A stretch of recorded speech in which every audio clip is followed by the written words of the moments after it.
نام جاوید وطن، صبح امید وطن، جلوه کن در آسمان همچو مهر جاودان.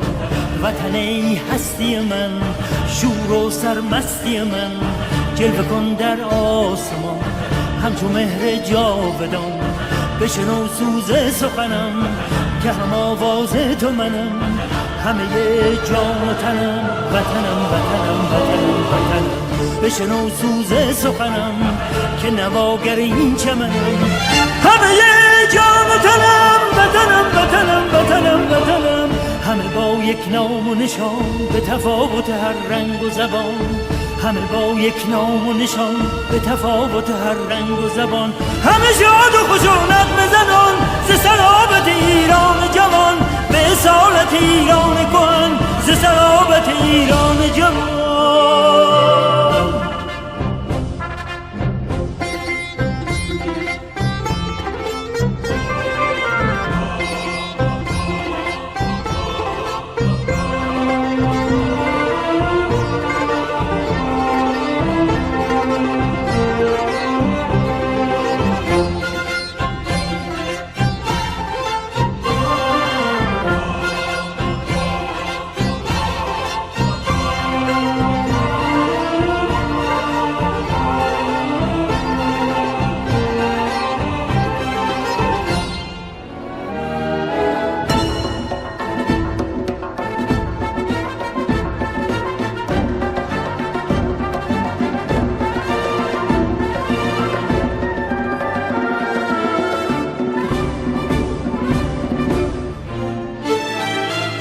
نام جاوید وطن، صبح امید وطن، جلوه کن در آسمان همچو مهر جاودان. وطن ای هستی من، شور و سرمستی من، جلوه کن در آسمان همچو مهر جاودان. بشنو سوز سخنم که هم آواز تو منم، همه جان و تنم وطنم وطنم وطنم وطنم. بشنو سوز سخنم که نواگر این چمنم، همه جان و تنم وطنم وطنم وطنم وطنم. همه با یک نام و نشان به تفاوت هر رنگ و زبان، همه با یک نام و نشان به تفاوت هر رنگ و زبان. همه شاد و خوش و نغمه زنان ز سرابت ایران جوان، به اصالت ایران کهن ز سرابت ایران جوان. بشنو سوز سخنم که نواگر این چمنم، همه جان و تنم وطنم وطنم وطنم وطنم.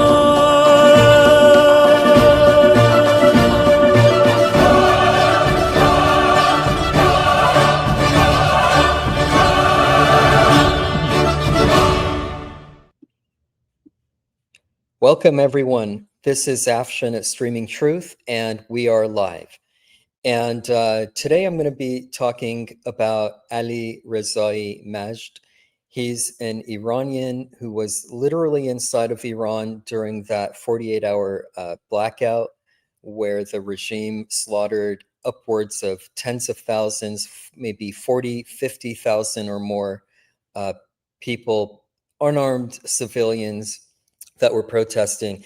And Ali, this is going to be about Ali Majd's story. He escaped from Iran during that time, and he tells his story. We'll get into him in a minute, but welcome to the stream.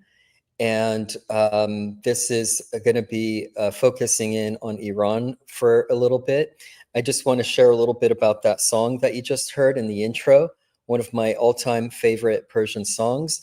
And it basically, the name of the song is Vatanam, Vatanam, which means my country, or my, really in the true sense, my homeland.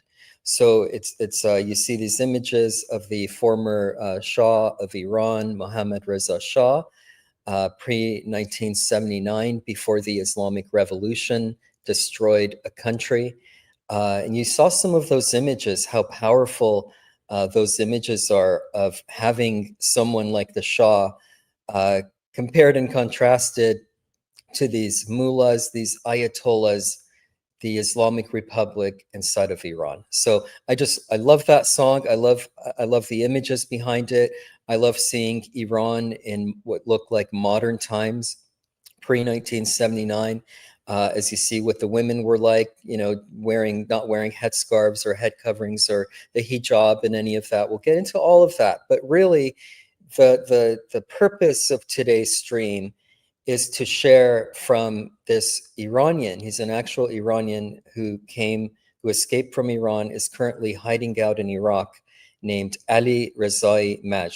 And he's also Christian, and I just want to give him a shout out if he is somehow just comes across this broadcast and is listening. Just want you to know that Americans and Persian Americans like myself living in the USA are praying for you. We have been touched by your story and your interview that you did. And so we're going to cover that interview, and I'm going to just he'll share himself really. The purpose of this was to give him a voice today and to let his message ring out. And so we'll play that interview and we'll take a look at that. But let's go ahead and let me just share this screen here. All right, so this is an interview that Ali Majd did with Arise. And so I just want to give them a shout out for doing this and give them credit where credit is due, with Arise and Mansour Ashkar and the JCZC podcast. So I should actually subscribe to these guys so you guys do the same. And also, there is the channel of Ali Majd. I'm already subscribed. Make sure you go ahead and subscribe to him as well. As you can see, he does not look like a Muslim. A Muslim man living in Iran would look quite different. And of course, the women there would look quite different as well. But let's go ahead and, now that I've introduced them, be sure to subscribe to this channel as well. It does help us on future live streams. But again, I hope you enjoyed the song. In the beginning, I do want to share some of the personal, cultural things that surround the big and great topic of Iran. But before I do that, let's just really dive into the message. And so this is episode 28 from the guys I just shared. Hope you guys can all see the screen. I'm just going to maximize it. And I'm mainly just going to let this speak for itself. I might stop here and there and interject when it's appropriate, minimally. And what we're going to do, if I can, since it's an hour interview, the whole thing is great. I recommend watching the whole thing. I'm going to play back at 1.2 speed just to shave about 20 minutes on there and give me time for a little bit of commentary when it's appropriate. All right, so here we go, and God bless. Pray for Ali, and let's listen to his message. There's a war taking place in Iran, and we want to know what's going on. We're here with Ali, who very much resembles Drogo from Game of Thrones. We thought, who better to hear about the situation in Iran, who better to hear from than an Iranian? We hear a lot about it in the West, on the news. We hear a lot about it on social media. But we believe that the best people to tell us what is actually happening on the ground are the people that are on the ground. So Ali, welcome. Before he gets into it, I'm going to stop here and there. That's such a great point he makes, a simple point. But, people like myself who are the Persian diaspora, that, the Persian diaspora where we left, my family left Iran in 1978 or so. It was just a few months, maybe 6 months, maybe a year before the revolution took place in Iran. So this is a very personal story to me. But what I always notice is that we're going to get to Ali. Ali, if you're watching, just hang on, brother. And I just, again, go subscribe to his channel. But, it's personal to me because of that. But what I always hear from people like liberals or other people who are against the Iran war will come and try to give me be against it or talk for the people in Iran. How much more to hear from somebody who's actually in Iran? So I don't want to interject too much. Let's get right into it. Thank you for being here. Hello to everyone. Thank you so much to giving me a chance, an opportunity to be my people's voice. Thank you so much for having me now, and hope to have a good conversation here. And Mansour, we have Mansour Ashgar. Mansour is a good friend and just a very unique and special voice. Drew's background, Special Forces, IDF, Israeli, just badass, everything. So Mansour, we're really always happy to have you and just a good friend. And so pleasure. Notice that as an Iranian here, he salutes the IDF guy.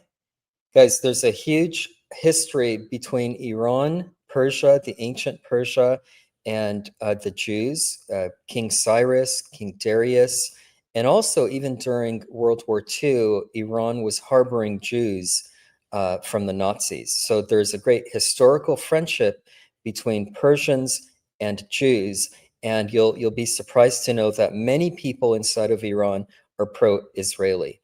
And we'll talk a little bit more about that why, but let's continue. Rezaei Majd.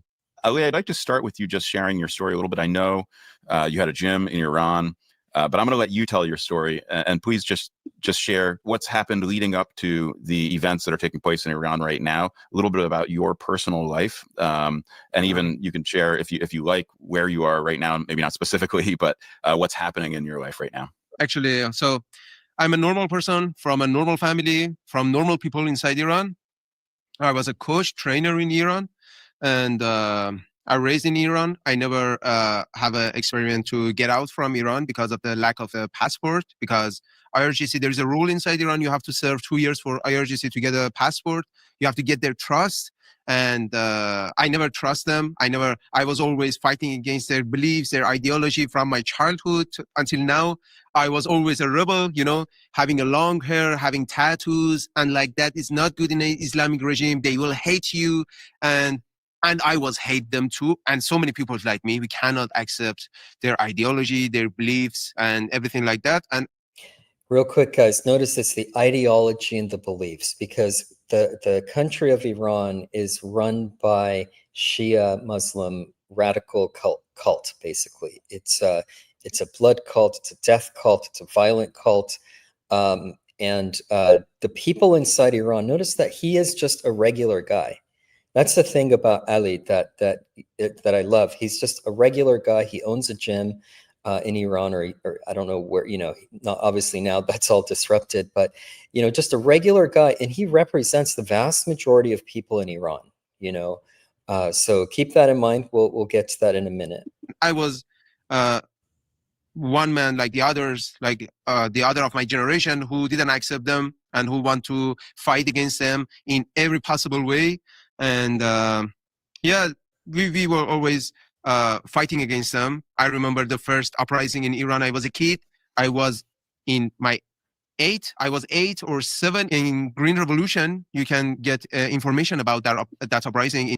The Green Revolution, if you guys remember a girl named Neda, she was a college protester, and she was protesting the regime at the time because there was fake elections with former President Ahmadinejad of Iran. He was put in and placed in like they always are. There's no vote inside of Iran, not a true vote. And especially back then, and really the whole time, but he was put in over the so-called moderate candidates that wanted to run.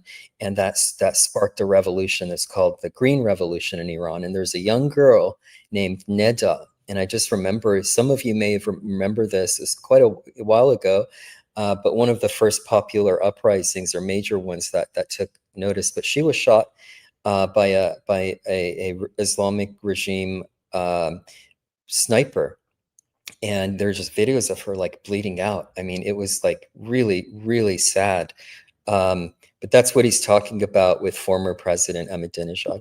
Inside Tehran, the majority of people inside Tehran, they start uprising against the regime in Ahmadinejad's time. The man is famous about, he was ignoring the Holocaust. And we inside Iran, we hate that president. And we elect the other man, but Khamenei, in that time, he supports Ahmadinejad. And they didn't care about people's chosen president. So we start uprising against the regime. I remember that time so good. And the majority, maybe all the people, and they When you say rise. majority, and you say you're a normal Iranian and you're Yeah. the majority, but just so that our viewers and listeners can understand, what percentage of people in Iran feel the way that you do about Ahmadinejad, about the regime in Iran? What percentage would you say? 5% of the people inside Iran, they are from regime and IRGC, and 90% of people inside Iran, they hate the regime. I want you guys to get this, because according to Ali, he's a regular guy inside of Iran from within. He's just escaped to Iraq. From his point of view, 90 to 95% are anti-regime. He said 5% are pro-regime, 5%. And so there's a narrative out there that, you know, there's a lot of pro-IRGC. There's people that are for the regime, that are for the Islamic Republic, are out in the streets with the flags, and they're supporting their government. But those are the paid protesters. Kind of like, think about like George Soros hiring, you know, whatever paid protesters through all the various organizations that he funds with their made-up signs. And, you know, these are paid, organized protests for the regime that you're seeing. And even if not all of them are paid, when you have a country of 9 million people, you know, I'm sorry, 90 million people, and 10% of them support the regime, that's still 9 million people. If it's 5%, maybe, you know, just under 500,000. And they're concentrated in certain areas where they can go and support the regime. But representatively, like everyone I know inside of Iran, I have family there, I have friends there, are anti-regime. And really, I shouldn't say that, because that, you know, this is one of the reasons that it's difficult to even talk about this, because there are people in the Persian diaspora who have been silenced for 47 years because you could, you know, you're always afraid if, like, you say something and what happens to people you know inside. But it's gotten to the point now where we are at, like, it's like now or never kind of a moment. Like, this is the final battle, as they say in one of the popular songs in the Iranian Revolution right now. And so it's time, man. It's time to bring down this regime. But let's continue. Let me be clear. 95% of population inside Iran, I'm sure about that, because I'm 30 years old. I traveled everywhere inside Iran all my life because of lack of passport. There wasn't any other choice for me to go to another country, any other place. I was traveling every city, every county, every village inside Iran, and I know all Persians, I know all Iranians. 95% of population inside Iran, they hate the regime. It's not just about disagree, it's hating. They hate And them. why? Notice too, it's such a good point. It's not that we disagree with them ideologically. Like, people in Iran, they hate the Islamic Republic. Okay, we want that government disbanded, gone, dispersed. We want a democratic government. Why do they hate them? You've already mentioned some, and I think I know obviously some of the answers to that, but I'd like to hear it from you. You know, and you've mentioned some of what it was like to live there. I did not know that in order to get a passport, you had to volunteer for the IRGC for 2 years. I've never heard that before. So things like that are so important.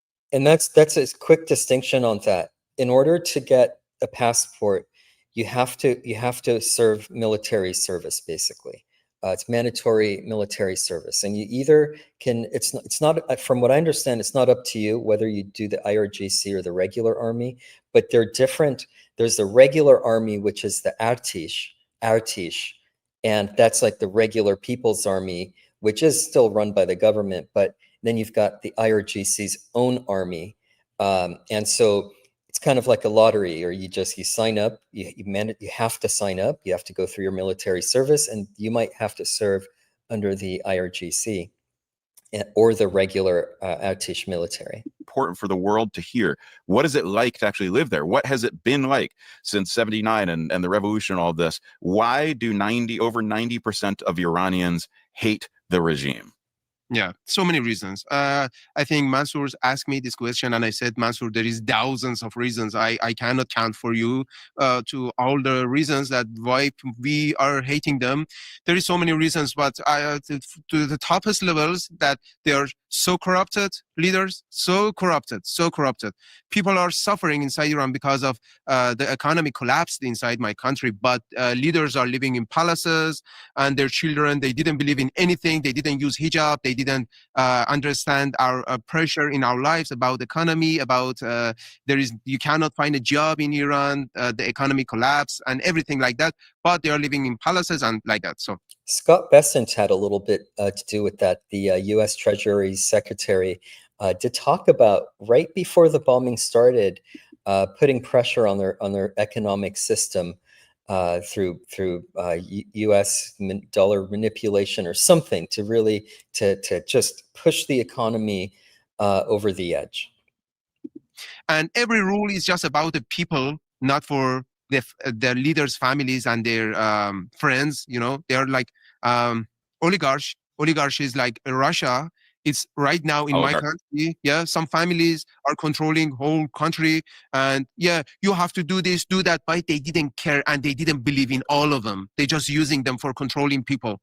And the other reason is they hate our history and our culture. I'm a Persian. I know my history, and you know, Americans love our culture and our history. All the people around. Why do they hate it?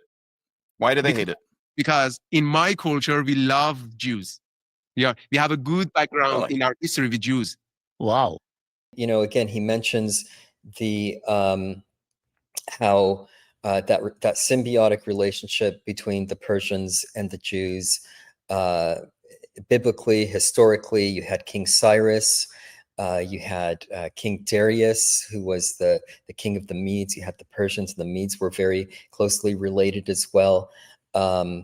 And so he's just, you know, there's that history. And it's just amazing what a pro-Jewish ally or pro-Israeli ally Iran would be if this regime was gone. And that would be a stabilizing force in the region, like Reza Pahlavi, the former crown prince, talks about. But let's continue. Hates Iranian and Persian culture, I should say. We have zero conflict in our history. And we were always living peacefully together. Iran is the Israelis' second house in history. You can find so many Jews right now in Iran, right now, even in IRGC government, because we have so many same traditions. And if you go to Tehran and then go to Tel Aviv, you can see so many similarities, even in the faces, even, the people all look like each other from so many things. But that's the reason that they hate our history. They want to tell us, they're trying to make Islam for our history, not our own history. Like when we go to learn history, they teach us Muhammad's history, that, Muhammad fight against the Jews in that conflict, in that conflict, in that conflict. Okay, that's Arab's history. And that's not our information about our ancestors' history. And that's a really important point, because a lot of people still don't realize that Iranians, Persians are not Arab. Like it's a very distinct culture and history, again, rooted back into biblical relationships and historical relationships between the Persians and the Jews. And Iran also, King Cyrus was like one of the maybe the first that had the cylinder of human rights, at least from like a big kingdom perspective. So he was one of the first humanists, secularists, in a sense, and very pro-friendly to the Jews and all religions, and having a sense of tolerance in a way. But they want to teach Arabic in Iran. Iranians don't speak Arabic, they speak Farsi. So there's a resentment there of Islamization of the Persian culture. And so the regular people like Ali, they really hate this culture, or not the culture, but the regime, as he mentioned. And yeah, that's What do they teach in schools there? Do they teach you your Persian history, or is that handed down through family generations, or do they teach you that Arab Muslim history? What do they actually teach in the schools? That's all they teach in school. Every detail about Arab Muslims they will teach to the children in the schools. And we have a special book of just teaching Quran. We have a special book just teaching the Hadith. We have another book for teaching the Arabic language. Oh, come on. I don't like to learn Arabic. I don't like that. And I don't need that. Arabs are learning English right now, but you're trying to teach us Arabic for what? That's so clear. You know, Khamenei born in Iraq. He's an Arab. He's Iraqi. I have a question. I have two questions for you, actually. You mentioned that are there any Jews right now living in Iran that are openly saying I'm Jewish, or no more? They call themselves as Kalimis inside Iran, and there are so many people inside Iran, the Iranian Jewish people, but they get controlled so hard by government. After Ahmadinejad time, so many of them left Iran, but there is still you can find Jews in Iran. I'm from Luristan. Guys, it used to be in Iran, there are Kalimi. That's what he's talking about, means Jews, Jewish in Farsi, not Arabic. Again, different language, Farsi, Arabic, two different languages, but Kalimi is Jew in Farsi. And there used to be something like 100,000 Jews or so inside of Iran before 1979, before the Islamic Revolution. Today, there's like maybe 10,000. So that population in Iran, the Jewish population, has shrunk, dramatically. They also had to escape from this hostile regime. All right, let's go back to this.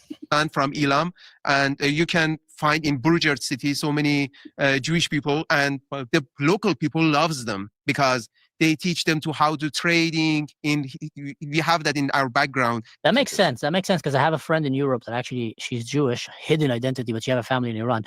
The second question is, watching right now all these daughters of the Ayatollahs and the IRC generals, in America, driving flashy cars, going on yachts, private jets, bikinis, partying, going wild. And then in Iran, I'm watching videos of young girls being kidnapped with a van in the middle of the street, and then they go and then they get tortured, they throw acid on their face or even hanged. Are the Iranian people aware of that? Like a father right now that had his daughter been kidnapped because she dared to, show her hair or just, not believe in Islam. Does he know that the daughters of the man who hung his daughter are living right now in London, in France, in LA, and living the best life over the stolen money from Iran? Are the Iranians aware of that? Yeah, they know that because they just posted the half-naked photos in their pages. They didn't fear anything. They didn't care about people. They know that. Hypocrisy. They know, and people know. All of us know our situation.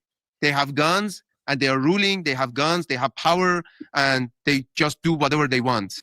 That's a big problem. Iran doesn't have the Second Amendment. Every nation that doesn't have the Second Amendment is being overrun by either tyrannical governments or by Islam. So think about that. That's us. So aren't they ashamed? Aren't they they go in the street now and people look at them like everybody knows that these are their daughters. They're not hiding. You cannot see them in the streets of Iran. You can just find them in LA or in Paris, London, good places. They're not living in Iran. No one of them. But their parents are living in Iran. Their parents are living in Iran. And thank God for the Trump administration and Marco Rubio for deporting some of these people. He's talking about Soleimani's daughter, his daughter, who lives here in the USA. This was the general that President Trump killed in his first term, assassinated. Which, thank God, that guy was a really, really evil, wicked guy. So Trump has been at this for longer than we realize. You even go back into his speeches from the 80s and 90s, he talks about Iran. Special places in special areas just belongs to IRGC people and families. We cannot find them in normal places like where we live. They're just protecting themselves against the people, because they know that people hates them. So they have one standard that they apply to the people of Iran, but it does not apply to them or their own offspring or their own families. So Ali, I know that you went viral with a video. I'd like you to share the events that led up to that moment. And I know that you've had to flee.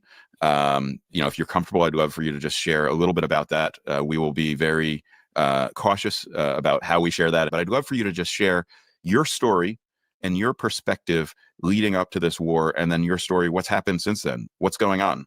The first video that I upload, I'm sending two messages in that time. I'm trying to be the voice of my people in that videos, in two different videos. In one in Farsi, I'm telling that Mr. Ali Khamenei, as an Iranian, I will not accept you. You're not my leader. I cannot accept your policies. I cannot accept your actions, everything about you. I cannot accept you as my leader anyway in Farsi, and that's a suicide in Iran. That's very dangerous to say that publicly. You cannot talk to your holy leader like that. Well, and thank God Ali Khamenei was, his head got blown off the very first bombing of Iran, and people rejoice over that. Inside Iran, they will execute you in a second. And in the other video, I'm asking for help from Donald Trump. And look what happened from that time.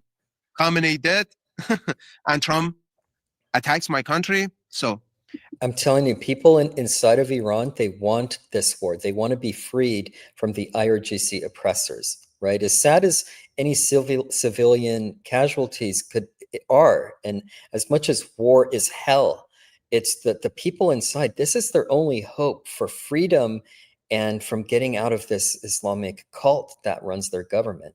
After that time until now, the people are so happy. The IRGC is in the weakest point of maybe in all these 47 years. They are in the weakest point now, and it's easy for United States and Israel to finish them. I think that's the golden time for finishing them forever.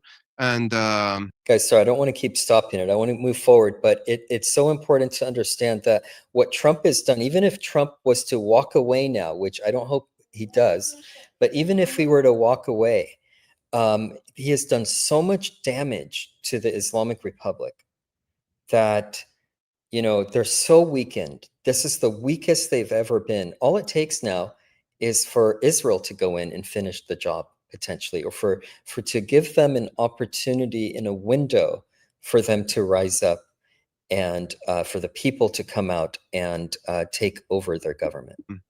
From the Iranian perspective, what led to the protests and what led to this war? And then what happened? What was the regime response to that? Because we're hearing a lot in the news, we're seeing it on social media, but we don't get to hear directly from Iranians very often. Yeah, the problem is you have thousands of problems with them. But as I said, the economy collapses for the people, but the golden palaces is for the leaders and their children. They said we care about Palestinians, but they killed Palestinians. They the problem about Iran and Iranian leader like right now, the problem that people have with them are they're just puppets. They're just puppets for China and Russia. And they use Palestinians as a reason to fight against West for East. Yeah, guys, and the thing is, Iranians are not for Palestine. They hate Hamas because it's the IRGC or the Islamic Republic that pays Hamas to come and oppress the people there.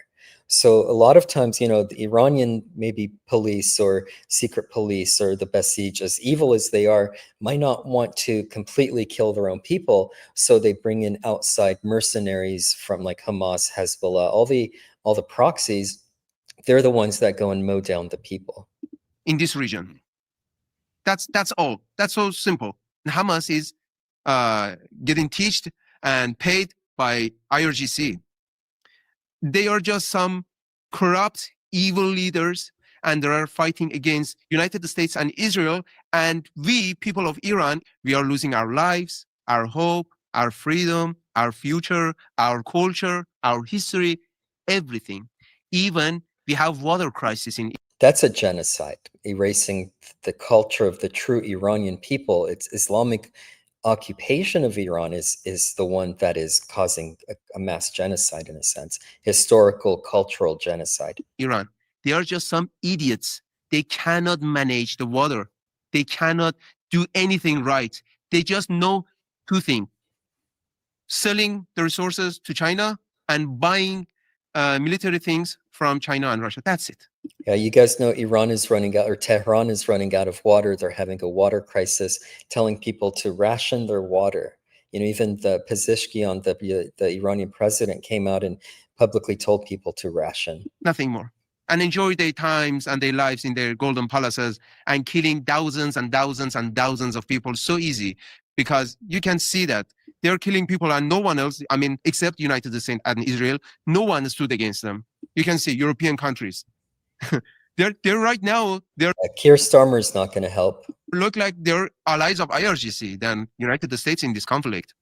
Sounds Real quick, the only thing one thing that we noticed from this is that we actually got Arab allies that have stepped up, but our allies in the West have not stepped up, right? They're turning against the US and they're going ultra liberal, a neoliberal, ultra socialist, left leaning, and getting into that Islamic Marxist nexus that is so prevalent among the left. But then we see Arab states, Iran attacked Dubai and all the different Arab states, Saudi Arabia. And so they're not very happy with Iran right now. Sounds like Hamas in a way, when you think about it. Hamas, Israel disengaged. They gave them Gaza greenhouses, watering pipes.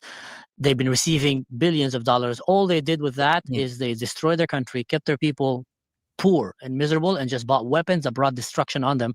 And in Iran, we're seeing the same thing. Did you guys know that? I hate to keep stopping it, but did you guys know that there was a time when Palestine and the Israel situation, Israel gave back Gaza to the Palestinians during the time of the PLO, and they left them greenhouses. These were high-tech, like 1,000 acres of greenhouses. And instead of using that to, building on that, they destroyed it. And they just bought their rockets to shoot back into Palestine again, or to shoot back into Israel again. Thing, only in a bigger scale. Same thing. One of the most, literally, it's one of the richest countries in the world in terms of natural resources and beauty. And it's one of the poorest countries right now, and one of the most miserable countries. And who to blame? There's one leadership there, and that is the Islamic Republic. Very much like Hamas. So the Iranian people took to the streets. You've had enough, right? You had enough of all of this. You're sick of the hypocrisy. You're sick of the devastation, the lack of freedom, the stealing of your culture, the stealing of your resources. So how did people organize to take those streets? What made those things happen? What was it like to be there in those moments? People in that time, the last uprising started in my region, in Lorestan. And after a week, Crown Prince Reza Pahlavi calling for uprising from people, and the majority of Persians everywhere in every city. I was fleeing in that time from IRGC agents. In that time, I just uploaded my video 2 days before that. So when he calling for people, I was moving in the cities and trying to hide myself from agents. I was watching the situation in every city, and I see every street was full of people. And I see that some agents comes with AKs, sometimes Dushka. They start shooting at people. You were able to hear shooting from all the night to the morning, every city. Guys, first of all, Reza Pahlavi. He shout out to Reza Pahlavi. He is the only solution in Iran. And people really need to understand this. The son of the Shah, the crown prince in exile, he is the only solution to the Iran problem. We need to get, I just want to make sure people understand that he's the only name that's being chanted among the Iranian protesters. And when Ali talks about seeing in every city this uprising, there were like 1 million people across the country, like hundreds of thousands in some cities that rose up.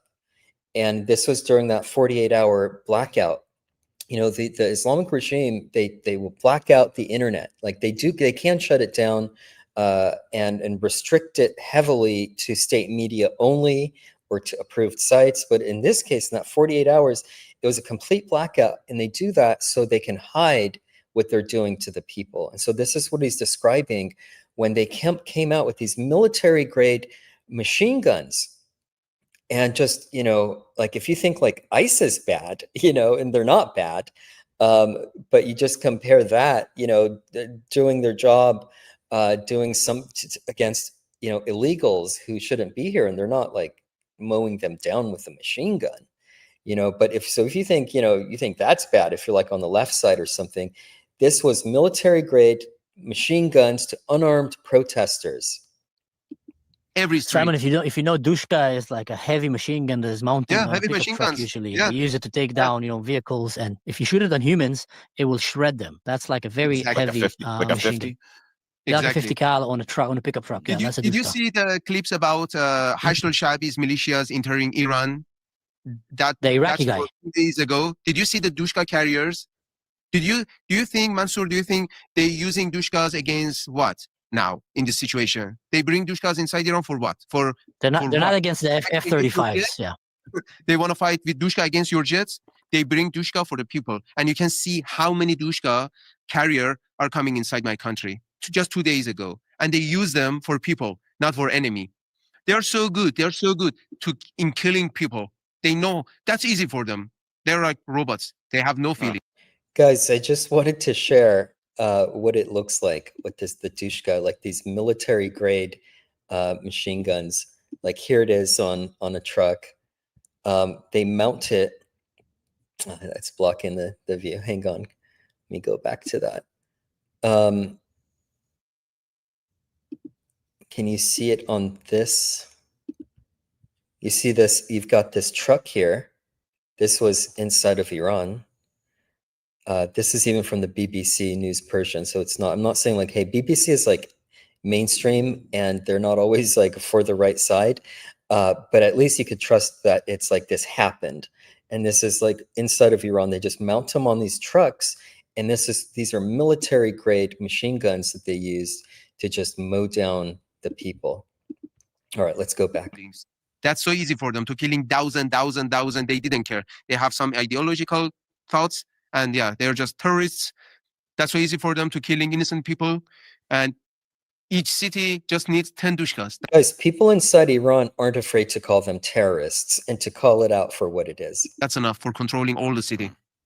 They've killed tens of thousands of people. Like for the people back home to understand, that's an amount of a village been massacred, like tens of thousands. Some are saying 40 all the way up to 100, correct?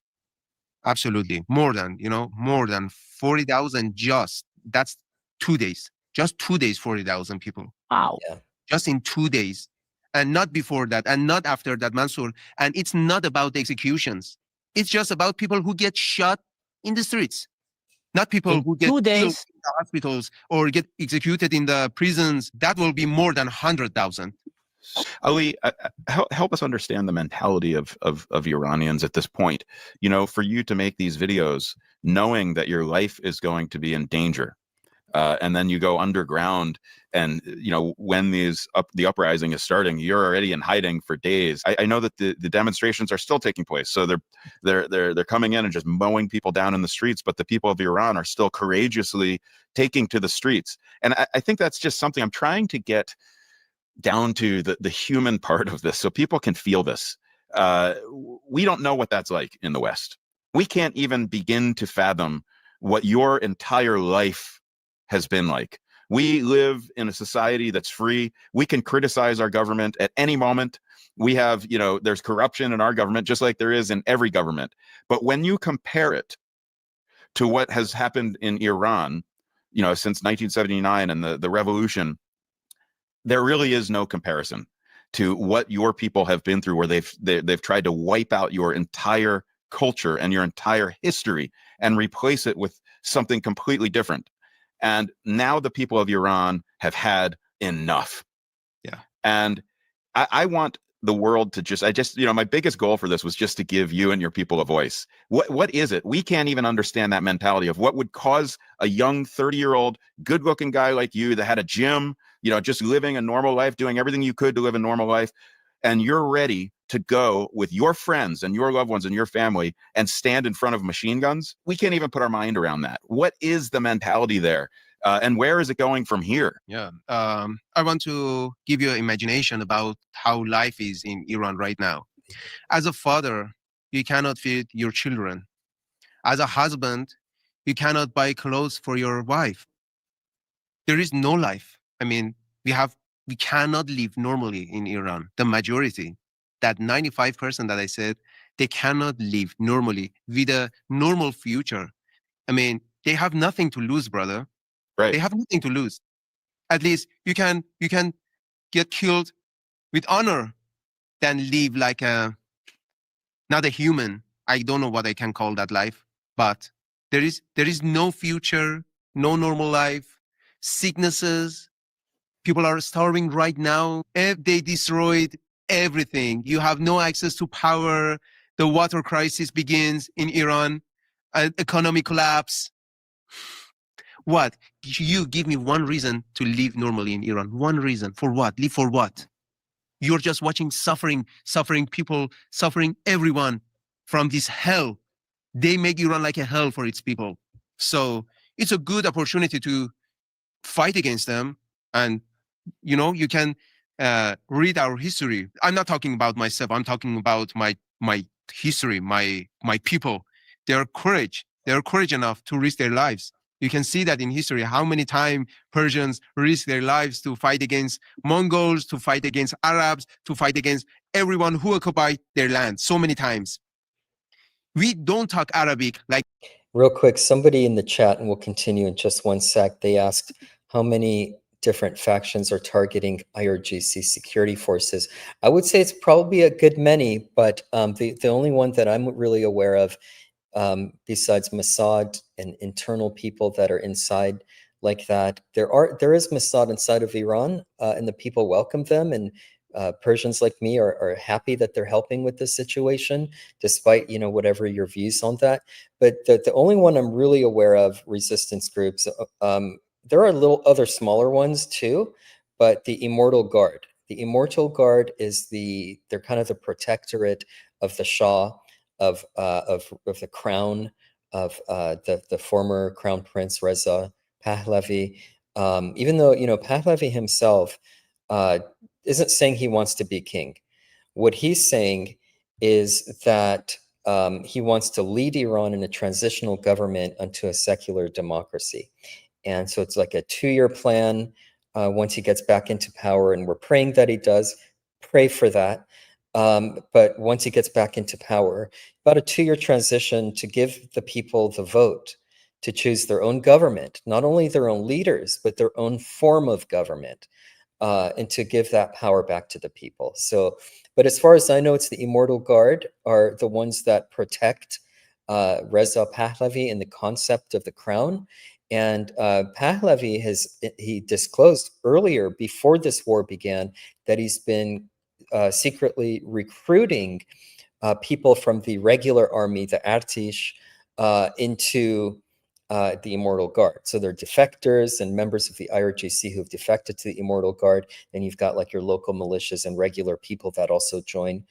They're the good guys. Okay, so at least at this stage, I pray that they just take over from the IRGC and bring Pahlavi back to Iran. So he is the only true leader, in my opinion, of Iran, and Javid Shah Pahlavi. All right, let's get back to the interview. Like Egyptians, because we start uprising against the Arabs. And now we are talking Farsi. I'm from that generation, and we are from that generation. We are different. We cannot accept them. We will fight against them, and we will finish them. I promise to you. They are not tougher than Mongols, that the Arabs in the last centuries. And we will finish them sooner or later. We risk our lives to get our freedom and our culture back. That's helpful. And I want to say, as an American, I want to talk to that neo-isolationist voice, that's starting to become prevalent here in the West, and, the Dave Smiths of the world, and, this America-only disgusting mentality that's infiltrated even the conservative parties here in the United States. It's the height of entitlement to say. Guys, what I want to say about that, there's a huge difference between America First, which I am, America First and MAGA, versus America Only. There's a big distinction, and really have to be aware of that. There's a huge segment of isolationists or non-interventionalists, which I do fully get. Like, I understand, like, we don't want to be caught up in endless wars. And, I get all that. We have a lot of domestic problems, but at the same time, like, we have to be strategic. There are like some wars that are justified, that are necessary. All war is evil, but some wars are necessary. But let's get back. I just wanted to point that out, that, don't be America only, be America first, but we still have a greater responsibility to, our neighbor, and our just mankind, our fellow man. Say that we should only pile good on our own people, and to think that we have it so bad, and then to listen to stories like this where families, husbands can't provide for their wives, they can't provide for their children, you don't even have clean drinking water, you have no opportunity to advance, and the enormous amount of wealth that is coming out of Iran and being piled on China and Russia and these other entirely corrupt totalitarian regimes, and the hypocrisy of the government in Iran. If you can listen to a voice like Ali's and not be moved to try to help and want to bring freedom, then shame on you. Shame on you. If you're willing to just pile, freedoms and goodness and lavish lifestyles and privileges on yourself and your family, if that's you and that's your voice, I think that's the least American you can be. Yeah, I mean, honestly, I know gas prices are there's like a blip in the gas prices. They're a little bit high right now, and people are hurting from that. But it's like, guys, this is temporary. There's like an existential threat here from the Islamic Republic, as they don't just want to rule Iran, they want to rule everywhere. And their goal under the Shia religion is to bring back their Mahdi, which different stream, different topic. But let's get back to this. I think that's the least Christian you could be. I think it's the least Judeo-Christian you can be. If you stop caring about other people around the world and their suffering, and you're not willing to play a role in helping them get free, then shame on you. Remember, America first, not America only. And Ali, there are so many people I know here in the West that feel exactly how I feel, just so you know. You don't hear probably a lot in the news about it, but I still think it's the majority of Americans, and as demonstrated by the actions taken, at least by this administration. So we're cheering you on. I'd love for you to tell us about your life since then. What's happening? Like you've risked it all, and now where are you? What are you going through? Yeah, I'm a Christian. I'm Christian, and first I have to tell, I know Americans and the most Christian country. I know Americans and the most Christian country in the world. The real Christianity, I think, is in the United States now. And as a Christian, I want to talk to Christians inside United States. Your sisters and brothers in Christ in IRGC, Occupy land, they are get executed by this regime. And we are brothers and sisters. You have to help them. That's your responsibility as Christians. I'm Christian. If I was right now in Iran, there is just one reason to. Guys, this is why I wanted to share this stream. I was really hesitant to even talk about Iran because, like I said, I was born in Iran. I moved to the United States when I was 5 years old in like 1978 or so, just shortly before the Islamic Revolution. My family migrated here, and I became a U.S. citizen when I was 18 years old. I'm fully MAGA, and I'm thankful for President Trump. But yeah, I mean, it's just an important issue here that we need to understand. Get killed by them if you change your religion from Islam to Christian. Oh, I'm sorry, and that's why I wanted to share this, because as a Christian, I lost my train of thought for a second. As a Christian, I felt like I didn't want to talk about this because of the sensitivity, but as a Christian, I felt compelled to share this because this is a Christian brother in the Lord, right? And what I want to invite the people of the Persian diaspora all around the world is to do like your little part. Even if Ali is willing to go and risk his life to face down machine guns, like he's had his friends killed. He's hiding out in another country. He's inside Iraq right now. He had to illegally escape Iran and go through the border. I think it was the Kurds in Iraq or on the Iran border in that area that helped him escape. If he can do that, like we can do a video, we can tell our friends, we can do something. So even though like a lot of us don't want to talk about it because it's highly personal and it's dangerous for some, it's really the least we can do from the safety of the USA. So again, it's now or never. Christianity, they will kill you immediately. And everyone born Muslim. Let me rewind that one sec. That's your responsibility as Christians. I'm Christian. If I was right now in Iran, there is just one reason to get killed by them. If you change your religion from Islam to Christianity, they will kill you immediately. And everyone born Muslim. That's not by your choice. That's government choice. You get an ID, okay? They will not ask your family. They will put Muslim in your ID. And if you will change that and you became Christian, you will be killed by them. So you're Christians. Yeah, guys, like if I went back to Iran, like I went back to Iran before I was a Christian. I went when I was 18 years old and I got saved when I was 21. But if I were to go back to Iran, they would just detain me at the airport and like that would be it. I would be gone. So he's right. Like if you convert there's serious persecution of Christians in Iran.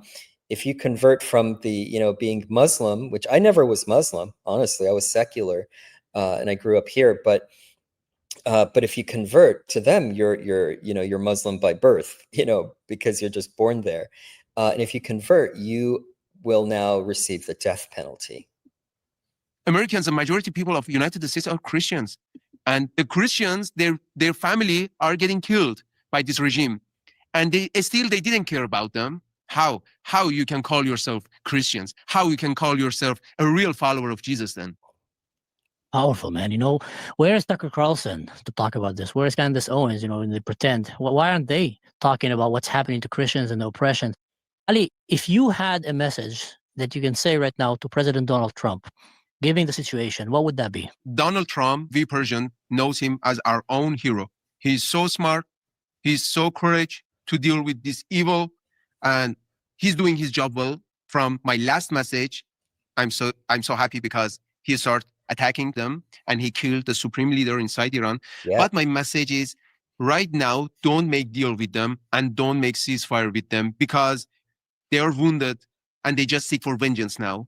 And they telling you, people inside Iran, they don't want a peace deal with this regime. 40,000 or more didn't die to get a nuclear deal. They want this regime. They want a true regime change. Okay, there has not been a regime change in Iran. We want a true regime change with Reza Pahlavi.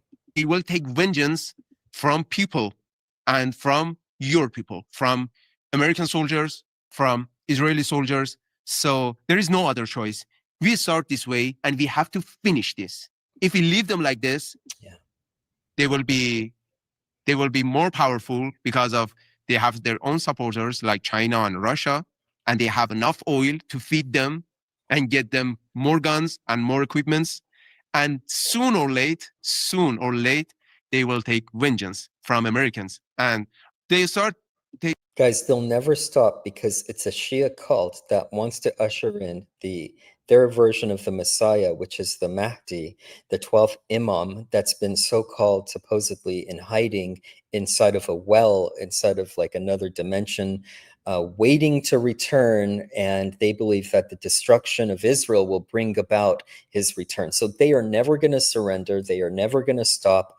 And if there's a whole pride thing like Pharaoh, I mean, they can't. There's a certain like Iranian pride or Persian pride. They cannot stop.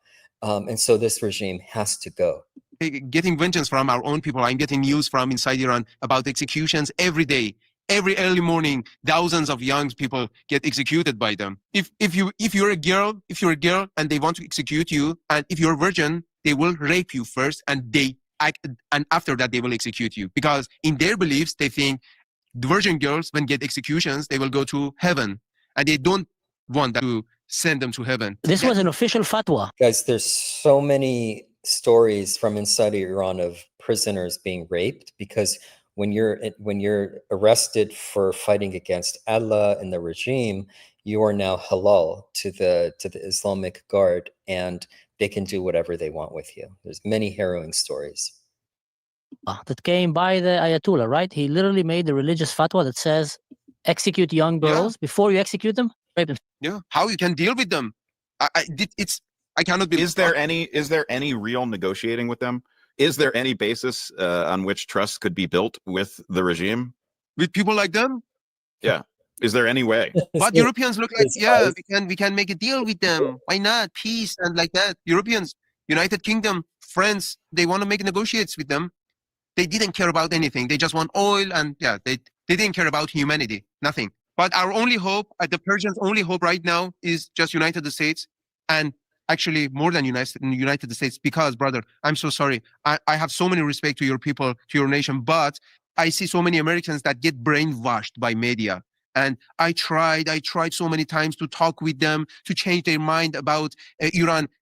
The last message that I get was that you're a Mossad agent, a cheap Mossad agent. That was the last message that I get. I said, oh, come on, I risk everything for just sending you That's the left, both the left and the libertarian right. the message, and you're responding me like that. But the Israelis, they know the threat good as us. I mean, the Persians and Israelis, we know how we can deal with them. They will not surrender. They will not surrender. That's the ideology. They will fight to end. We have to finish them. That's it. The only We know solution. that. Israelis and Persians know that. But in United States, They're far away. They're far away, and they don't really see the danger. I want to ask you a question, and then I want to ask Ali a question here. If right now the Prime Minister of Spain would have went to the U.S. with his gay friends and a delegation and would reach L.A., do you think they're going to be welcomed? They will have a good life, Yes. right? I don't If know. you go to Tel Aviv, yeah, Probably. they'll have a party. They'll have a party. For some bizarre reason, the Prime Minister of Spain is showing hate and hostility towards America, and is showing love and compassion, understanding towards the IRGC.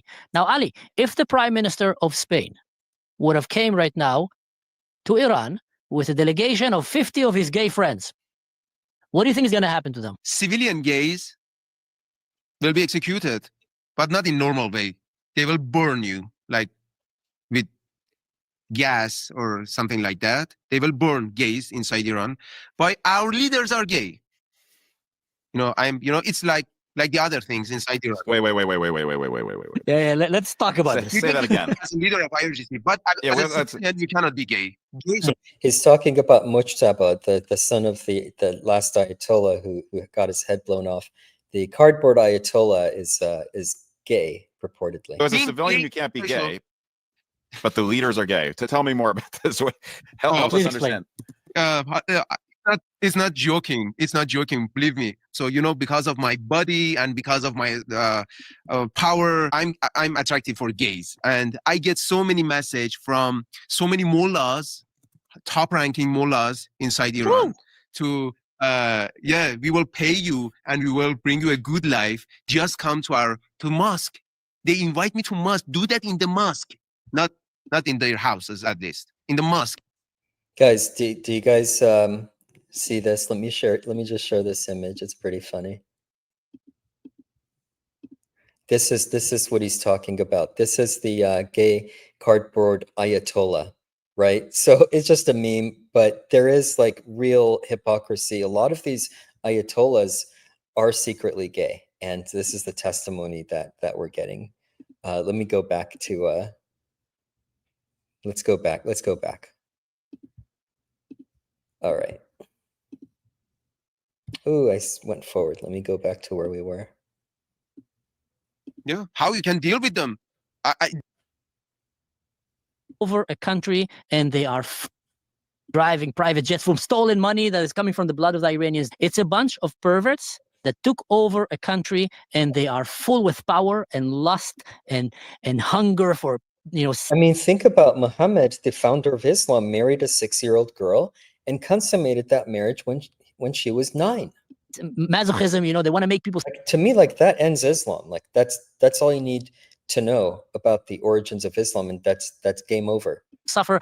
And for these kind of people, it's the Epstein Island on steroids. That is what's going on there. Iran have become the Epstein Island on steroids that is run by the mullahs, and their victims right now are not only children, but it's also every Iranian. They're evil, they're masochistic, they're satanic when you come and you look at it from a spiritual way. And just like our brother, he said, there's Christians there who are suffering, and we have a responsibility for our brothers in Christ in Iran and anywhere under Muslim occupation right now to go and protect them. And you mentioned spot on that isolation mentality that Americans are right now starting to push, which I believe is coming from a lot of shady places, but it's wrong. It's not Christian. It's wrong. It's not human. I'm very disappointed of Europe. It's not human. They should stand with America, with Israel, with Bibi Netanyahu, with Donald Trump, and they should go and say, we are going to make it our responsibility to free these people. People like Ali, like his brothers and sisters, their daughters. We should go and save them. Ali, are you safe right now? Not for sure. Okay. What are you afraid of? I'm- Who might I'm- hurt you? The Shia militias. I'm in Iraq. I can tell you my country. I'm in Iraq, and so many hunters are searching for me here, and I'm just trying to hide myself.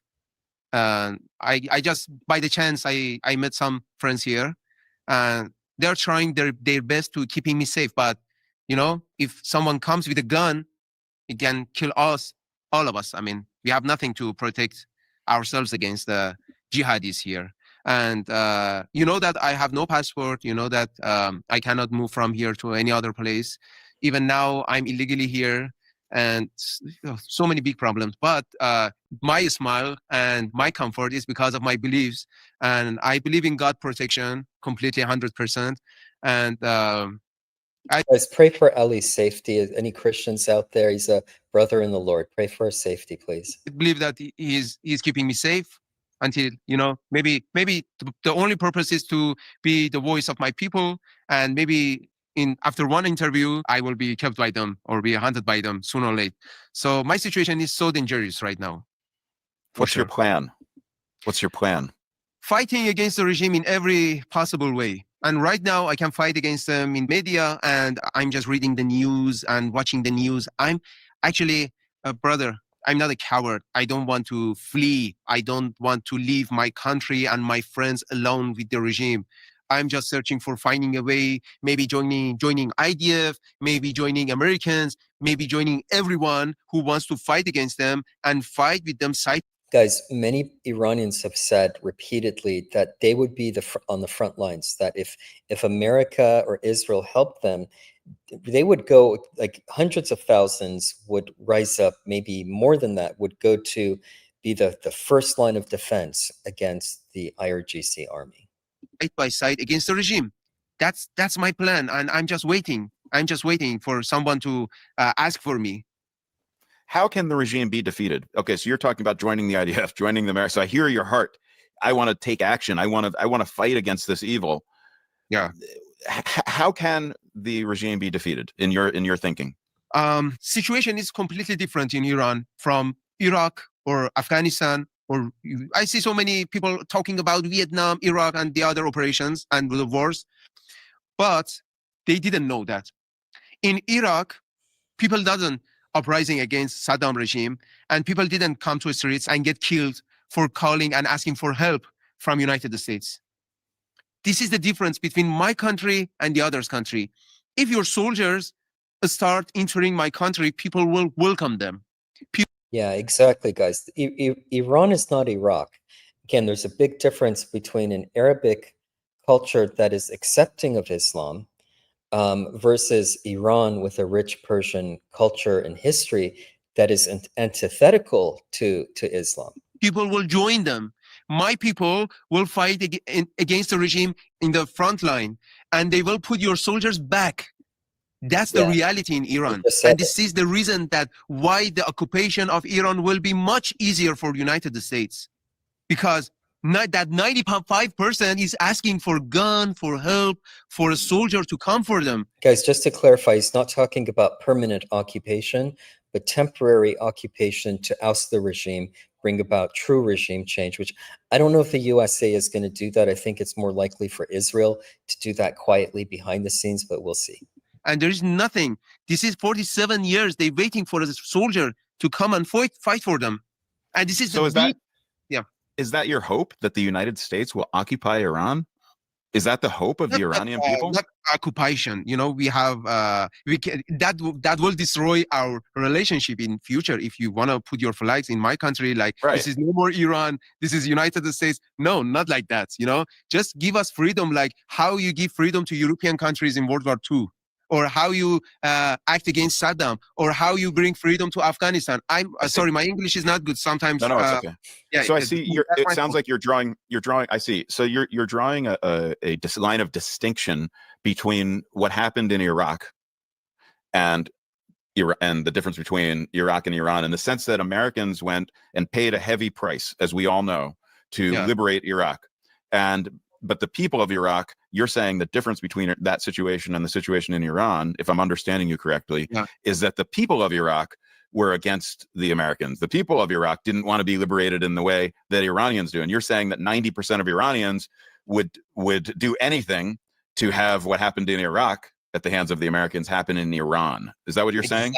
Exactly. Okay. People get killed because they ask for that in the streets. That's the reason that people get killed. That's the reason that people come to streets. They ask help from United States. They know that the regime will kill them before that. They know that. They try to just send you a message that we want you to come here and we will not be like the others. Did you get any news about uprising in Afghanistan before war? Right. Or did you get any news about Iraq? Uprising, like what happened in my country? All the people come to the streets for asking America, because Mr. Donald Trump sent them a message. I will support you. Come to the streets. And they said, okay, if Donald Trump wants to see us in the street, we will come. We know that the regime will kill us, but we will come to just send him the message that we are okay. Okay, if you want to help us, we will show you that we can risk our own lives for asking help from you, Donald Trump. And they send the message in the best way. We pay the blood for more than 40,000 for Some of Guys, Trump is correcting the mistakes of Jimmy Carter and every subsequent president. This should have been done a long time ago. the difference here, and I think that captures exactly, is if America will help liberate Iran, they're helping liberate secular people and Christian people from the oppression of Islam. When Delta Force raided Venezuela, the Venezuelan people thanked them. They even made videos of them. They did not throw fridges or shoot AK-47 on them. If Delta Force would land in Gaza or in Iraq, the Muslims will attack them. And then the government might attack them or might try. In Iran, it's a complete opposite. It's like in Venezuela. When the Delta Force, when America, when they will go in right now, the Iranian people will protect them. They're already fighting. They will thank them because this is a clear uprising by non-Muslims and Christians and atheists and, liberal people and Persians who want to get rid of radical Islam. So actually the minority there is radical Islam that have the guns. And they're oppressing the majority that don't have. So if you end up sending... Guys, Iran has become the most Islamophobic country in the world right now.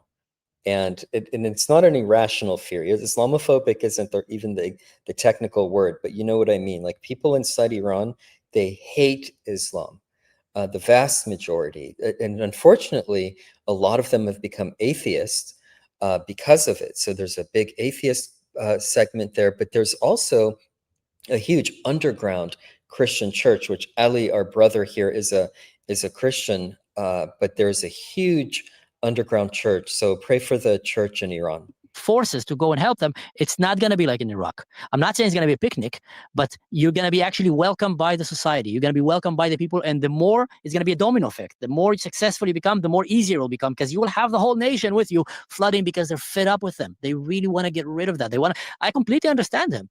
I'm a father. I want to have the best for my kids. And you look there, every Iranian father right now that saw his daughter being taken or the neighbor's daughter being taken just can't wait to get rid of these maniacs, these fanatics that are destroying his country. So I do think it's a very different case.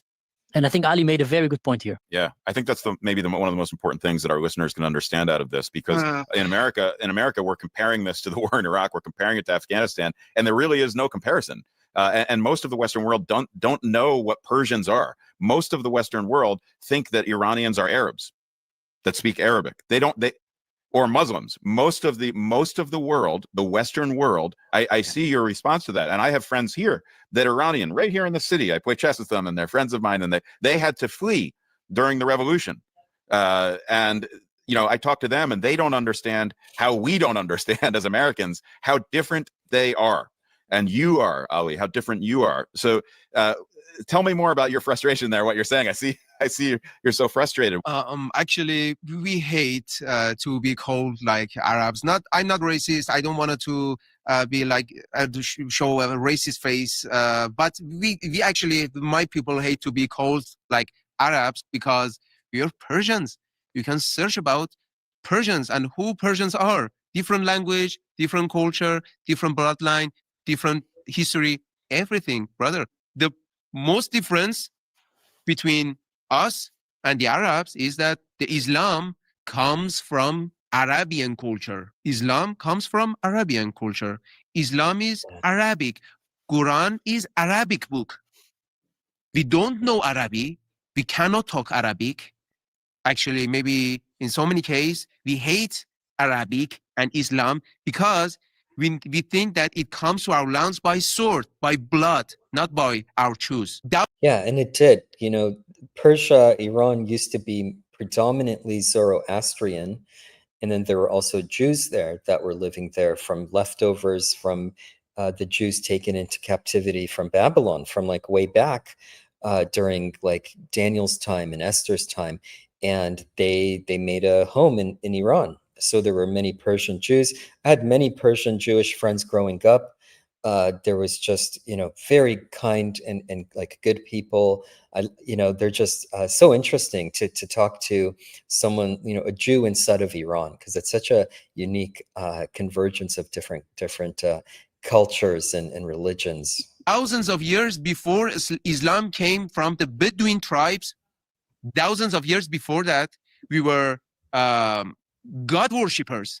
Zoroastrianism was inside Iran. We were not paganists or worshipping idols like the Arabs. Thousands of years before that, we were. That's the thing. The Arabs went into the, or Muslims went into the Arabic nations, and they fought against the polytheists and brought about the concept that God is one.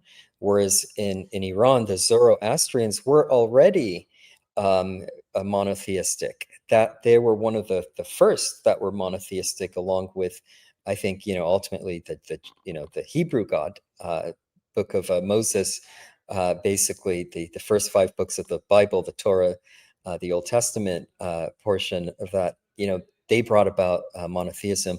But Arab just, you know, Islam went by conquest through the Arab nations in the 6th century, 7th century, 8th century this time, and took over regions of Iran and enforced the Arabic religion, which was Islam, upon the Iranian people. But the thing was, with the Iranians, there was a culture of resistance because they kept their own language, they kept their own traditions, they kept their own culture, and were always separate in many ways from Islam until things got radicalized after 1979 with the arrival of the first supreme leader, Khomeini, who would send like 6, 7, 8-year-olds to the front lines to fight in the war with Iraq. And then we get, you know, during Jimmy Carter's time, and when Jimmy Carter allowed the Ayatollah to return and was, you know, really just a weak president, but goes back to all of that time. We have our own culture. You know, we respect women. In 1,000 years before that, we respect women. And in our culture, guys, Mohammad Reza Shah, the first Shah, or the last, not the first Shah, but the last Shah of Iran, like when there was an actual Shah, pre-1979, he gave women the right to vote. So he was modernizing the nation. He was bringing about, you know, he was making trade deals with the West. And some people could say there were a lot of disparities in those trade deals and all the complexities behind that. But ultimately, he was modernizing Iran. He gave women the right to vote before some European countries did in the West. So anyway, getting back. Culture, that's impossible to get 2 wives. You know, we are completely brother. We are completely different from Muslims and Arabs in Iran. And people in Iran have no other choice. You cannot change your religion right now. You cannot stand and say, no, I don't want to be a Muslim anymore. You will get shot. That is real Sharia. That is, by the way, real Sharia. Guys, and then Tucker Carlson is defending Sharia. If you guys knew what Sharia, you know, from you can't have alcohol, you can't dance, you can't sing unless it's a song promoting the Islamic Republic. You can't hold hands in public if you're not married. You know, women have to cover their hair. I mean, it's disgusting, honestly. That is when taqiyya is over and the real Sharia is established. That's Iran. That's how it looks like. The enemy of American soldiers in the Middle East is usually Muslim. Now, I know people might hate me for that, but I'm just speaking the truth. I'm not saying all Muslims, but it is Muslim. So if an American soldier would land right now in Syria or in Iraq or in Palestine, he will be killed by the citizens or attacked. If an American soldier or an Israeli soldier would land in Syria in a Druze village or in a Christian village, he will be welcomed, he will be sheltered. If an American soldier would go right now and enter Iran, he will be welcomed and sheltered by the Iranians because they're not Muslims. That's the whole difference here. They want to be liberated. They love America. They love Israel. They want to be free. They are real allies there. I know Tucker Carlson is lying about it, and Candace Owens are literally lying about it, and Sean Ryan and their likes. The real enemy for America and for Judaism and for Europeans and for liberalism is radical Islam. And some of these countries are just full of them. And that is what a lot of Americans, just like you said, are failing to understand regarding this war in Iran. Guys, please don't underestimate the power of Islam to spread. We're seeing it in the UK. It literally, destroyed a nation overnight. Like Iran was free. It was like people could, it was modern. It was like you had freedom. You could go to the beach. Women were in bikinis at the beach. They were dancing. They're having, regular parties. It was, they're making films. There was a big Hollywood connection there. They had trade. Richard Nixon visited. We had the Shah come to America. It was a very different time until overnight Islam took over the nation. And that's what scares me about America, because we are getting this socialist, Marxist, Islamic nexus and convergence where they're best friends, right? And it's exactly what we saw in Iran with the communists who teamed up with the Islamists to overthrow the Shah. Iran. It's not like the Iraq war. It's not like in Palestine. When Israel went to bring the hostages from Gaza, the main enemy were actually the Gazans. They were the ones. That's why it was so hard, because you couldn't differentiate who's Hamas and who's not, because the average Gazan saw it as a Muslim religious calling, a jihad, to go and kill you. And sometimes even their children. In Iran, they're not Gazans. They're not Arabs. They're not Muslims. They don't want to kill Americans. You see it. They're so brave that they're risking their life by saying we don't hate America and we don't hate Israel under one of the most oppressive regimes. And I think it will be a terrible sin that we'll remember the history if we ignore it. Ali, what would you say to people in the United States that say America should stop this war because innocent lives are being lost in Iran? What's the Iranian perspective on that? And also, there's also that voice, I'll add to that voice that says, America just wants to control the oil, the resources coming out of Iran that you say are going to China and Russia. What's the Iranian perspective on those two things? Yeah, brother, first you ask about innocent lives. So if people in United States cares about innocent lives, I first have to ask a question from them. Did you know how many civilians get killed by this operation inside Iran? Not even more than 1,000 from the beginning until now. Not even more than 1,000 civilians get killed by the operation inside Iran. And which operation?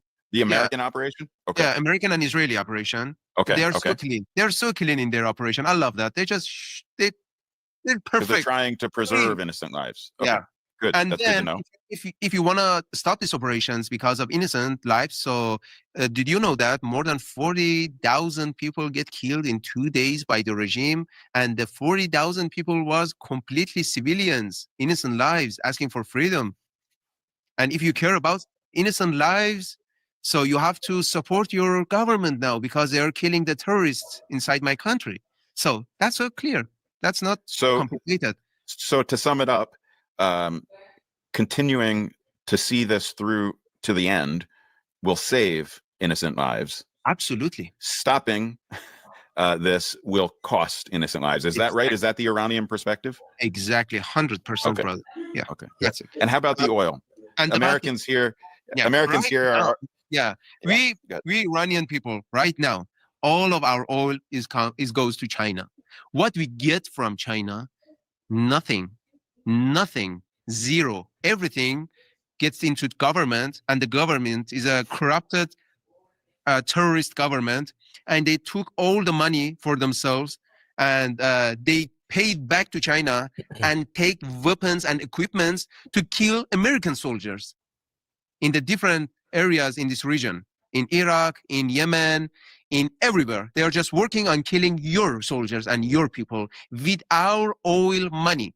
And people inside Iran, believe me, they said, come here, and took half of oil for yourself. Is it good? Is it satisfy you? Yeah, it's like, guys, right now, the Iranian regime is just stealing from the people all of that oil revenue and giving it to China. Can you imagine how the world would be transformed if we actually had trade deals with Iran for oil, if the West could have those trade deals and everything else? it would just be a completely different Iran than the jihadi one that we're seeing today. Imagine if there were freedoms inside of Iran, how many innovations would flourish. Half our It should. resources for you, and just give us half, and we will build our culture again and our country again. And took that half for your, for payments of these operations and for every. Guys, those operations, can you imagine having a friendly Iran, a good Iran, a free Iran who's friendly with the West, who's friendly with America, who's friendly with Israel, and would stop funding all of their proxies like Hezbollah, the Houthis, Hamas, all of them would lose, they would dry up, they would lose their funding, and that entire region, and not just the region, but the entire world would be transformed completely with these new developing relationships that are pro-America and pro-Israel. And whatever your thoughts are on Zionism is besides the point. Politically, Israel is an ally of the United States, and we have shared Western values, and we'd much rather have a free Iran with someone reasonable and logical like Reza Shah, or I shouldn't say Reza, he's not the king, but that Reza Pahlavi, the son of the king, the crown prince in exile, running the country and giving the people freedom and a voice, and having good relations with America and the West. What would the world look like under such leadership?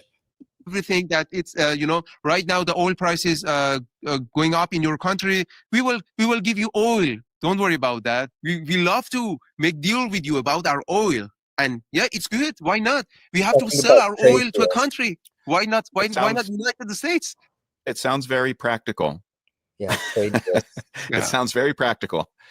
Ali, as we're starting to wind down, I could talk to you all day, and maybe we'll talk to you again. The first thing I want to say, just personally, and I know I speak for Simone, and I know I speak for Mansour as well, I hope you stay safe, my friend. That's the first thing. And I hope you and your family will be okay.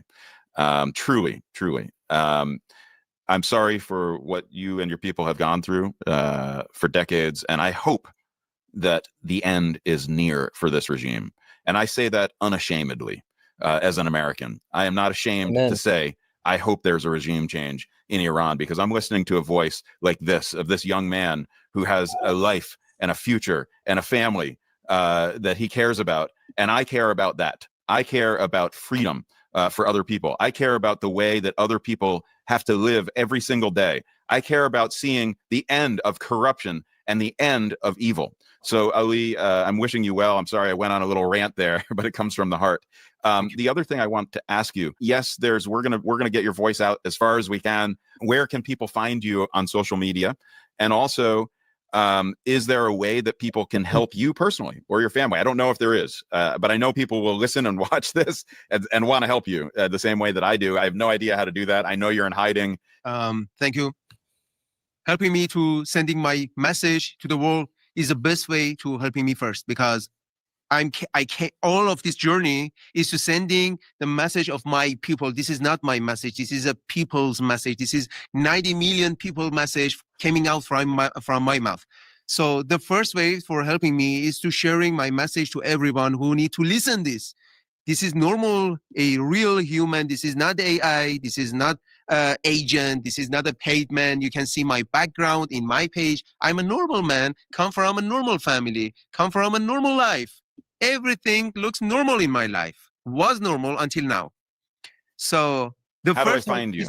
The first help is for me is to just helping me to sending my message to the, especially in these days, to United States people, because they have to support the government about the war about Iran. That's the only way that we can get our freedom. That's the only way. They have to support Israel. They have to support their own government about cleaning this region from IRGC and cut off the head of this snake.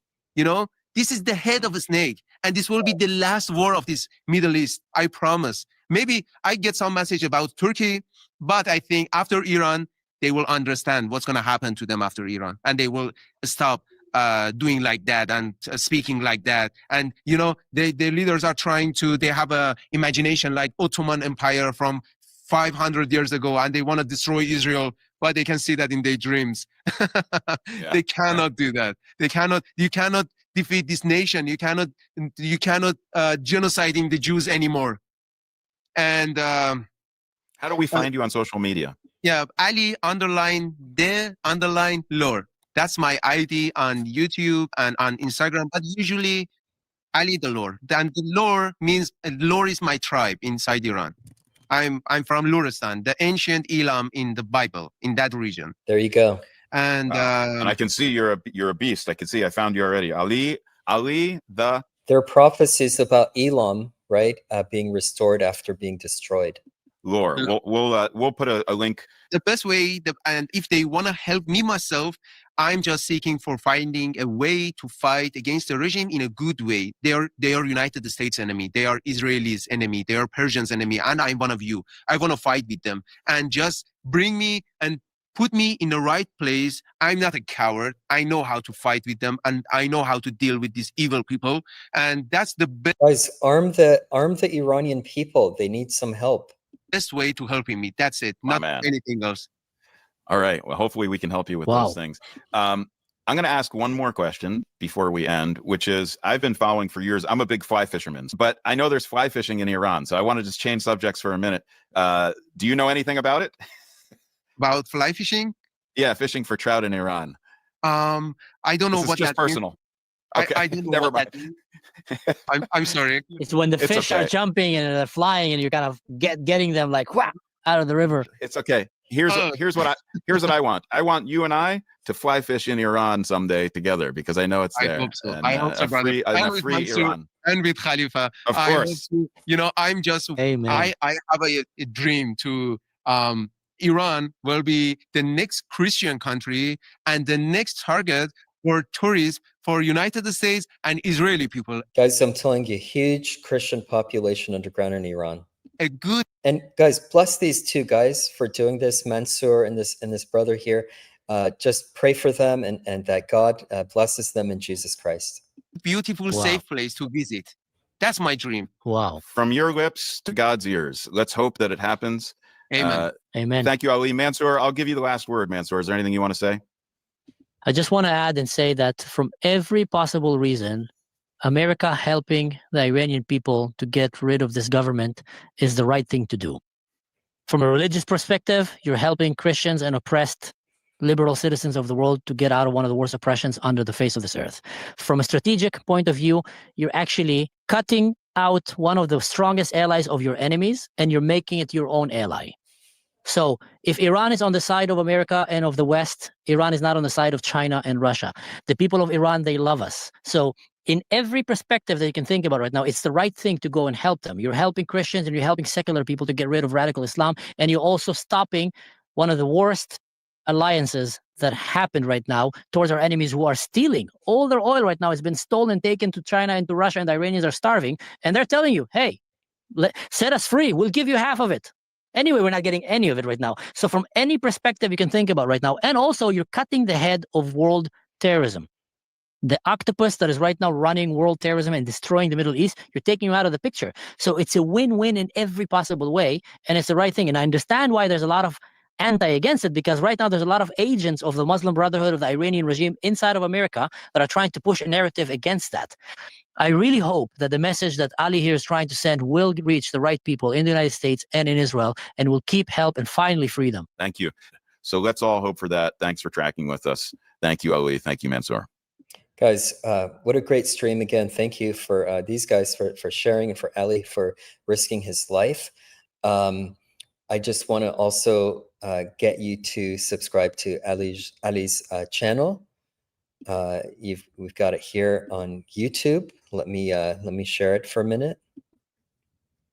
All right, let me just share a couple last final things, and then we will go ahead and close out for the day. And by the way, before we do that, before I share, I just want to share Ali's channel. I want to pray for him. I want to bless him in the Lord. And I also want to just very briefly talk.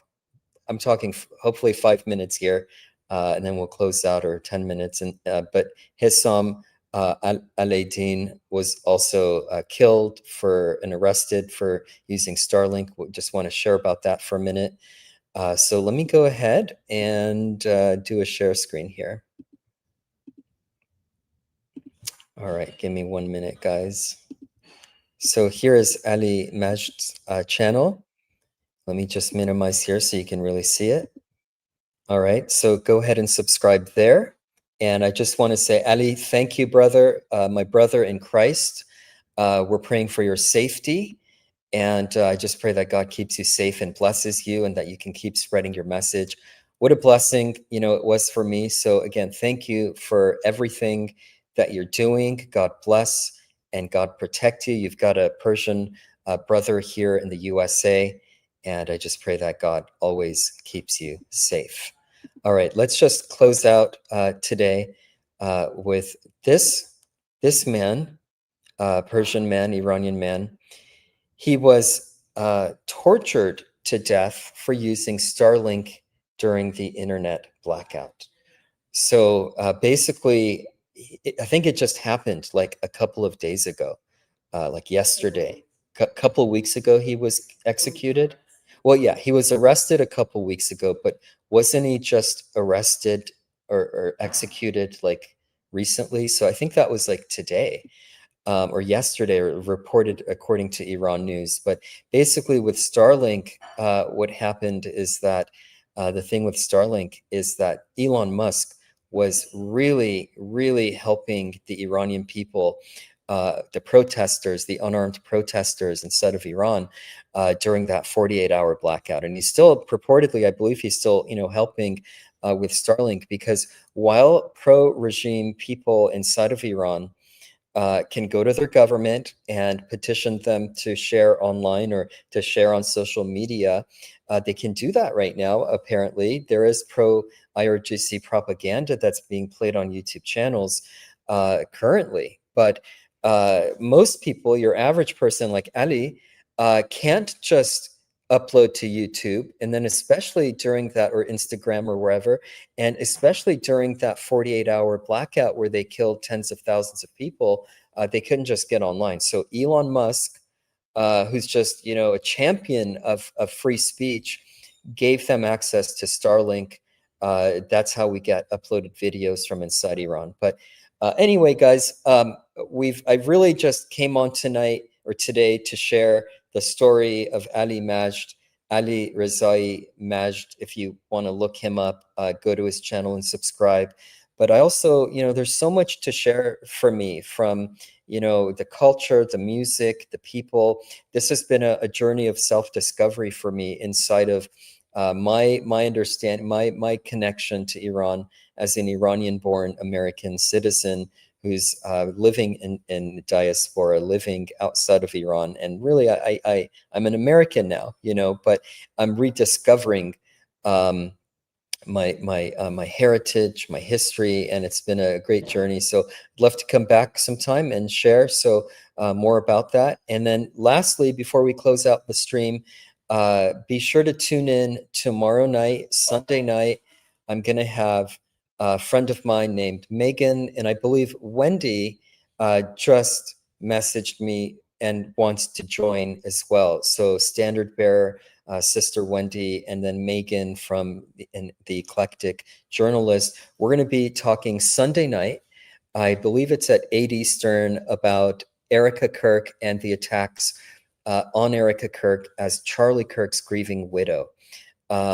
Just a quick thing on that. We're not going to be going over like her personal like, I don't know if I'd say, like, I'm not going over to say she's good or bad, but the attacks against Charlie's widow have to stop.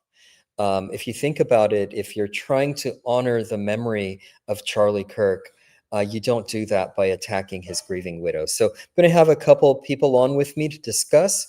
We'll do a long form discussion. So hope you can tune into that, 8 o'clock Eastern on Sunday, and subscribe to the channel. And more importantly, spread this message and share. So Ali's message from inside of Iran, having escaped from Iran and going to to Iraq, where he's in hiding now and his life is in danger, to get this message out. Pray for his safety. He is a brother in the Lord.